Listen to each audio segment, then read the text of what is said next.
ஒரு ஊரில் ஒரு ராஜா ஒருத்தர் இருந்தார். அவர் அரண்மனையில் ஒருத்தன் திருடிட்டான். நகையை திருடிட்டு போயிட்டு கையும் களவுமாக மாட்டிக்கிட்டான். அவனை ராஜா முன்னாடி கொண்டு போய் நிப்பாட்டினாங்க. இப்போ ராஜா சொன்னார், பக்கத்தில் இருந்த ராணியும் சொன்னாங்க, இந்த பாருங்க, இவன் நகையை திருடிட்டான், எல்லாமே விலை விலை உயர்ந்தது, அதனால் இவனுக்கு மரண தண்டனை கொடுங்க அப்படின்னு ராணி சிபாரிசு பண்ணாங்க. உடனே ராஜா சொன்னார், சரி இவனுக்கு ஆயுள் தண்டனை வேணால் கொடுக்கலாம் அப்படின்னு சொல்லி அவனை கூப்பிட்டு, என்னப்பா உனக்கு ஆயுள் தண்டனை திருட குற்றத்துக்காக உங்கள் வீட்டில் இருக்கிற எல்லாரையும் கூப்பிடுங்க அப்படின்னு. உடனே அவன் சொன்னானா, ராஜா எனக்கு திருமணமாகி 3 மனைவிகள் உள்ளார்கள், இதில் யாரை கூப்பிடணும்னு சொல்லுங்கள், கூப்பிட்றான்னா. உடனே அவனை ரிலீஸ் பண்ணிட்டாரு.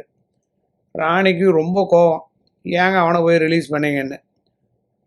உடனே ராஜா சிரிச்சுக்கிட்டே சொன்னாராம், ஒரு மனைவியை கட்டினவனுக்கு ஒரு தண்டனை, 3 மனைவியை கட்டிக்கிறான்னா ஆயுள் தண்டனோட பெரிய தண்டனைனாராம்.